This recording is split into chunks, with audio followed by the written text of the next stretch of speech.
kwasi adenkoa kwabra ni timi jimia no akoto from no sa no de ye boya senyom asore edie na mo pese ni pese obi a wonya mfa Kristo no enya edie sia uno na pese usia kwasi life Abusia Sabra me no kasa the internet ne so aye she enya asem ketua say prophet Azuka say wa obejeje no wo de snap na nkasa beto no hia wa nya asem ketua osi Kofi Oduro wanu nyina be paapai ebia wa hia me wano abekema buburuta hey bomodi answer obe subscribe to channel no na wa press notification button for more videos na ye the video ne ba announce wetimi enya bia na afi make out say you pay money transfer omo ekramase na me di dwumedie we ebre o America o Canada o person send this kana o de bagana you pay eno ene wo say utimi use sanse ono mo use nyina say you pay ni in fact kama pa but modi aso be download the application or phones o send this kana use me promo code no DJKA said the be abenya $5 the account sika no they will send their brand Ghana na so anya dia e beje ne kapre abusu ayenyu dwan senum ne yemfama we sabra me no kasa idie nyamesom wanyamesum mpani o aka so akromfo a ka baba ko ba ye de praise the Lord mponi praise the Lord mponi na mu crucify him kie nyina eti atete Baba bokra uboduam abusia enchai ne nyina enim ensem a esi eye prophet Azuka ene abrantia ne friend Kofi pages entem a in fact ema Azuka kanchi ye niema bebre sa abrantia no wahye ne nakakra bi so ama bonten ama mepacho ametu nanumutu a eye ade se ade ye ni na edebeye no enam so ma Ghana fo bebre na bekeka nsem bebre ne bebre na agina Azuka achi bebre na so se da bi prophet say even so obi kra ye wade kra na e wo se oto obuse nyame nipa na afei anka otimi de ne bone eche ne nse se wo de snap twa nkokọ ede buru nu yakogina nsuom ni ade a ne yenyinim se asem itu atwa na evangelist dan Asamoah edena no eba betum wo se eye Azuka wo se o culture se de aduro no ohia Yesu evangelist dan Asamoah so wo si ni people e de aka kire Azuka so ohia Yesu na no make references de ne hoto to Elijah o say Elijah be pa chonya be ma na oba na wo no o say Elijah wo Azuka do hoto to no enye be ma ene oba ene wo no enu nti ya yenya se ye niema bia ya na ya hyeda akoyi quotation bi o Bible mu ne de toton se de be ye ne niema na ye no ebe se evangelist dan Asamoah eschooli your friend is saying prophet Azuka pa yenko na yenko video no abra prophet Asamoah etena se ano no nso o preach a Azuka din ebepie mu se ono de oso wota Kofi pages echi enya de se Azuka ebetimi aye abrantie no bibia yenko na yenkoti bra Yesu do bra Azuka Yesu do me se bra Azuka Yesu do enti da bia na me kase asofofo no bon se title bi de da wo so ebinum ba bi omo akọ na amema wo mu sa edin so ni power ko bom dia na me ma wo quotation support wo don go to Elijah ho she Elijah nyi oba na wo no wo de wo jane mframa na ye no wo gina mu ma wurade sa o kire Israel fo se onyankopon ene onyame a osura o mankwa ne nkokura wa brem no wo kanyame asem eno na nkora no kwa akosere ne se ne sia tutu no de ka praise the Lord oye esan asem na onya ne nkora ne wodome won hallelujah abusia se utie ya mpanyifo se kakum ye je ne kwakuo nanum aye dan na Asamoah eno no ono ene sabre ono nso etimi ede afutuo ede akwama ye friend ne sen eye Azuka se eniema bi wo ho a wo mo nhwe asnyame nipa na wo no mu ntwa so sanse ebasa na emedin nyame nipa na nkasa no emfete wo mo se ye befro mo se nyankopon enipa na eno ena eye prophet Kofi Oduro ye gina ye nim tie that's am keto papa enya sam keto eno ena prophet enso ejina na sorry dem no se hwe se niema bi koso won sorry dem anke wo se oblemu Ghana aban o se aban na nkasa eno oblemu no because wɔso wɔhwɛ nneɛma a ɛkɔ soɔ sɛdeɛ nkɔfoɔ bi afa nyamedwuma no yɛ no na wɔse in fact ano ɛden na wɔtena se nso a wɔhwehwehwɛ a ne gyae bɛhwɛ no na ɛyɛ ne nwanwa kyerɛ sɛ kane yɛbɛto nyame asɔfoɔ ne nsɔre bi no wɔse nneɛma bi wɔ hɔ a ne ɛnyɛ wɔse wo ne wan sɛ wo snap kɔwura asɔre dɛm wɔse nnɛ nneɛma asɔfoɔ ne bi yɛ ne nyinaa kyerɛ sɛ ɛyɛ abosomsɛm ɛna wɔnom yɛ den ɛna wɔnom yɛ na wɔse omblemu wɔn nso sɛ akristofoɔ a wɔnom gyidi ayera na wutimi kwatena asɔre dɛm asɛ bemprɛduasa yɛgu snap etwa nkokɔ etwa mogyadeɛ na kyerɛ sɛ wankasa nso no wono onhunu wadwene na ɔso ɔno deɛ osi ne people aka kyerɛ saa asɔfoɔ na wɔn yɛ saa nyia ne sɛ yɛn nyina nim papa Kofi Oduro so ɔno no ne nsɛm mfansie ɔse ɛyɛ gyimie asɛm a sɛ meka afiri papa Kofi Oduro ano a ɔse ɛyɛ gyimie ɛyɛ total madness ɛna ɛkɔ so ɛwɔ ensɔre dɛm no na ɔbɛ appeal to Ghana government sɛdeɛ Rwanda ɛyɛ Paul Kagame ɔba ɛwayɛ no ɔse okɔ Rwanda sɛ esi ana enyo obi a netimi bi asɔre ɔse Rwanda abetimi bi asɔre a agye sɛ wabɔ degree wa graduate because ɔse aban ne hunu ne sɛ obi oni wo nimdeɛ no so obi asɔre a ya na ne nneɛma bi a wɔyɛ no ya na in fact ɛtɔ da ya na ɛfa kwan na papa ko Nigeria kɔ hwɛ ade asɔfo ma graduate apo abo degree na kɔ hwɛ nneɛma ɔmo yɛ wɔn nsɔre dem. That was just by the way ɛno nti papa Kofi Oduro nso aba bɛkasa na ɔse sesei die nneɛma a ɛkɔ so onyankopɔn nsɔre dem no arɛ hɔ na ɔse enye nwanwa sɛ nnɛ ababa wa ɛkɔ asɔre ɔkɔ akɔgye nkwagye ɔkɔpɛ nkwagye onkɔ no ɔne sɔfo ɛtwempena ɔse this is madness ɔkɔyɛ ne nkwagye ho adwuma no onkɔ no ɔne sɔfo ɛtwempena ɔse asɔfo ne bi nso so cheap out to the stand sɛ adeɛ bi ɛhyɛ skirt mu bi ohuna ɔbɛyɛ n'adwen sɛ ɔbɛpɛ na waworɔ na ɛyɛ adeɛ a ɛmanya medwuma nso nyɛ den ntimi ɛnkɔ so in fact prophet Kofi Oduro ɛtoto bi ɛde mane wɔnom a wɔyɛ saa adeɛ no sɛ asɔre dan mu deɛ yɛntwa nkokɔ ɛnni nsɛmhunu ɛwɔ hɔ ɛhɔ yɛ nyame fie ne nyame fie deɛ hɔ si ekipi hɔ clean nneɛma a ɛkɔ so ɛwɔ yɛn nsɔre bi no in fact prophet Kofi Oduro sɛ ɛyɛ total madness ɔsɛ ɛnyɛ ɛnsɛse ɛsosɔsoɔ ɛwɔ sɛ aban ne sɔre na ɔde ne nan ankasa edisi fam yɛnkɔ ne yɛnkɔ tie prophet Kofi Oduro wabra no wahiti na ɔtoto bi ɛma ne ɔnom a ɔmudi sɛ adwuma yi Ubeko Jimmy Kopkore, Jimmy and Grofo Jimmy in the name of God. Asia Denkoa. I need to be Jimmy and I could form no sa, your boy, ya senor, sorry. At the end of my person, the person will be a winner for Christian and a PNC uno, na Pesusia. Quasia life. Jimmy Nkwa. Edi asɔre ne ye tush na po asɔre dem edi asɔre ene ye tambodi akwase afu eni tire wenum na and I do not blame them. I blame the government of Ghana. All these people must be shut down. These are criminals. I blame the government of Ghana. Go to Rwanda and see this nonsense does not exist. In Rwanda, before you can start a church, you must have a first degree. Because they believe that when you go through formal education, your reasoning faculties are different.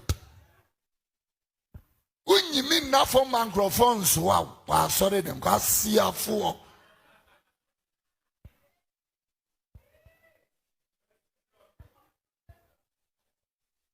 people, we have to tell truth as it is. And let people know that all this nonsense is not gospel. You have no business with the calling of God. We need to strictly tell truth and let people get it right. Niem pring kwaji ho, ye pring kwaji ho, mureba enso ma wusiesie wo fam. Wenum no kan se ebre ne kona wie ya won ba be fra dwumani mo. Wo mo ye enwa empataku a edi enwan enwoma efra. Wo fra mo emoa bone Tito etire kan yi mu ayedu eba fam. He was talking about all these crazy people. And people believe yapaye mame any yapaye. Is this God or a waste of time. The Bible said, "Mon chere I chere." And you almost said, "I'm blaming you."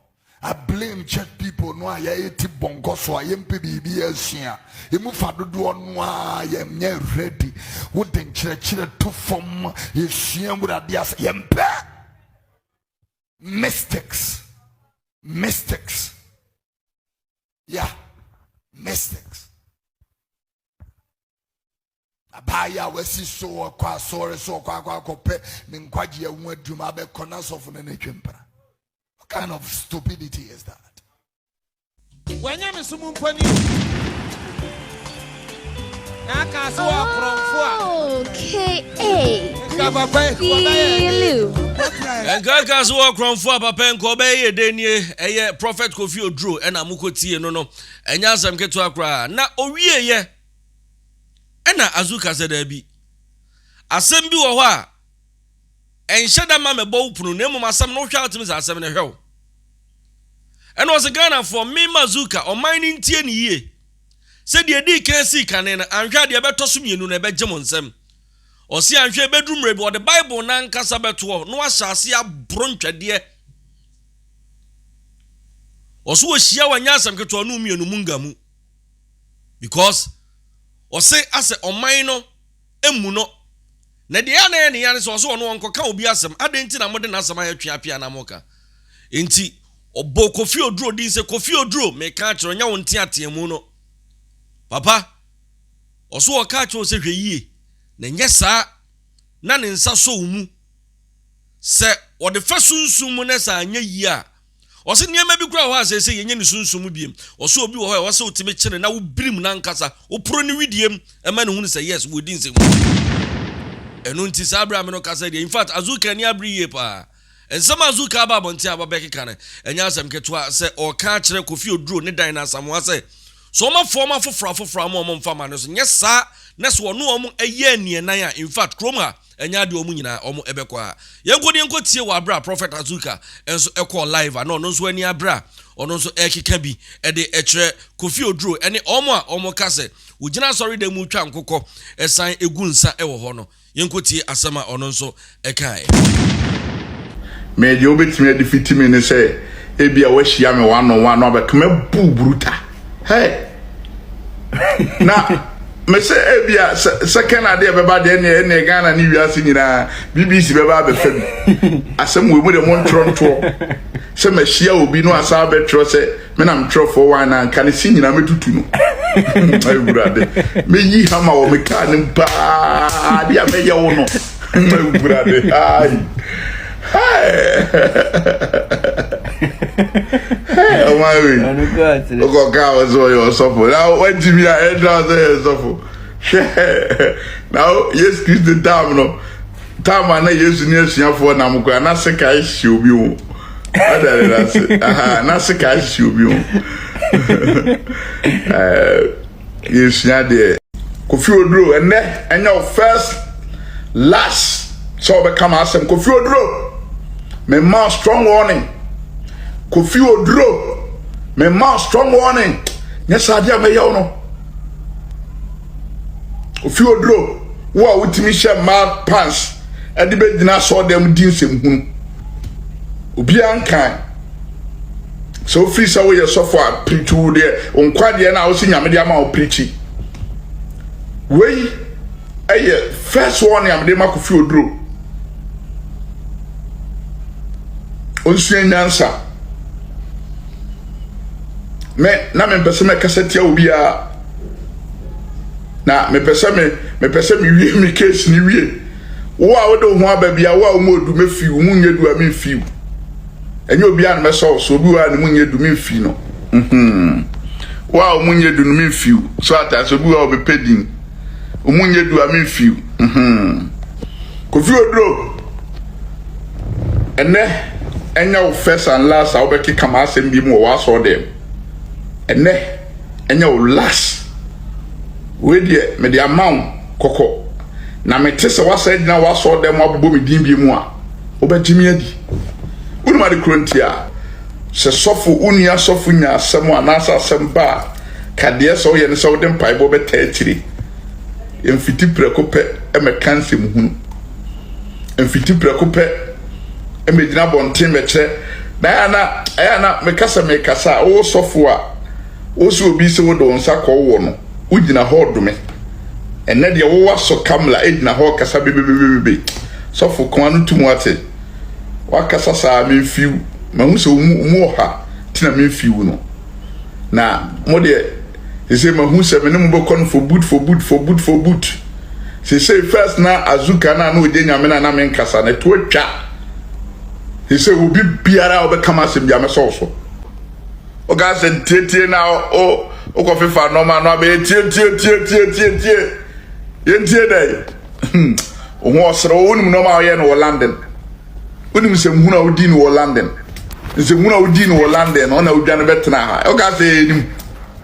Ade me so me kan eja na wo de na me paso fofo no wo mo me pesofo o jimi a wo de no ko beba ona me pe no se nyame na ye wo de a wo beto samia Asamoah ne Kofi Oduro mo ho nye nyame ho mu tie ni ye o ono no o mu nye nyame so what are they na say o mu nye nyame ana onipa bia no wo asase so betima bu ni yonko aten da atemu wo awrade ho. Inti se wo free said ye wo ye no na ye afa. Mimi free said ye me ye no na ye a ye nya me twabre ni du a atemu wo awrade ho. Me so me dia aba de enti a me ye me ho te se. Me pese oni party ase said ye wotie bia Nyankopon betimi do aye bibi. Emfa ho ne atade ye hyew, emfa ho ne de waye wabrabo. De wotie bia awrade betimi de nsa account. Na oman no opese nipa hu so free awrade akambrofo hye coat. Asa ene de nipa hu ni se ufire urade omo de omutirimu hye nkom omo de omadwen hye nkom omo de nkom hye gufon so de ye adwuma ene de ye gitum me na Onyankopon honhom sunsun besimi so no de osu a onyini ye beka se Yakob de osu a onim hwe beka se ye motia na abehye memu de osu a onim sunsun asem beka nse mu hunu nanso de wanyini wo sunsun muti sunsun di ase enu nti na mre bia na mekasa se sunsum adwuma enye ogimifo na tie ase sunsum adwuma enye ofuyi na tie ase enyansafo na tie sunsum nyuma ase enti de bofo makwa akofa de aba no oye sofo asem we ba e mehu asofo enim nyansa na omo agimi yes bi nim nyansa bi nso agimi sebe se mekasa fi se oyonko sofo asem ba onyansani badwemba befa fon afreo bofo ade a wo ye na ese wo ye ni sei na me nso ma kire wo de enti a me ye de ni din atofo mo peso agidin no akofa aba yeso koto se abo bi si unia so a ka kire ne se sori free yeso enka se sori free ne so na wo free me so a o de beba wo so wanya me sumu mpani o na ka so akromfo a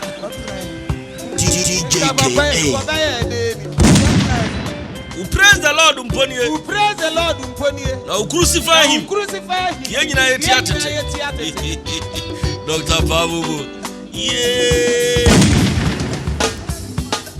wanya me sumponi na ba ya akromfo wanya me sumponi na ba uriri Yesu aseni asepa aseni anase efifi adwamama Yesu aseni asepa aseni anase na dani atemdidie yi sanetie adi uko ka yesemenka eno ni sika ntumi nkwa asore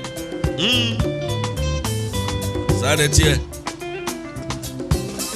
koka esi nyame asem wanya misumponi nyame asem abaya krofo dan wanya misumponi Naba wudini Yesu asani asipa every friend mama Yesu asani anasia na dani ekronu boy ayedwe and o tenye ya to sign of obi tu boto fisa nukurasa nukurasa yanka sorry penny coin correction so for much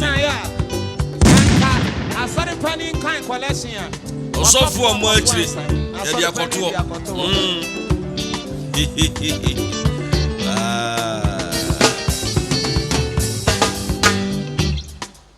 we dia me kasa ngwana me chechire me mu kakra ai Yesu asania na meswa eno de wo kan wo boa asania ne de nya de ketua wo odasani wo betimi asoa Yesu mpo de hwiase na wo wuntime nsoa wo be nyina anyunu wo be hyesusu ayehye Yesu asania sepa na afa de adane kro no boi Ofra sorry da mo pe mo kwa abusumfie me nyina anyunu wo be hyesusu ayehye wakra ni kunu sa okwa sorry wakwa kwasha ne mpena dem edwamama nso mfato Kristo ni ba saade enye emanu munyaye a mu prayen okwa tunti wantimi akwa didi da no efiada kwa tunti asafo pani pa wankwa sori me nyina enyinu asenia na meswa Yesu asenia na meswa ne de wo kan obo asenia de nya de keto a wo da sani wo betimi yaso a wo si Yesu mpo de hwiase na wo nya de abetimi yaso a yenhwe niema bi asa Kristofo asa gidifo si yesi etu anamon wo Yesu mu a mumi ntutu anamon yie na dache ankwa ma obie ne pono ne to a yensu atimi anya bia bia akotena ni anum nsuo I DJ K Nyan support channel. Bomodi also be subscribe to channel no press notification button for more videos. Aha, and I'm do ABC. Macrow, bye.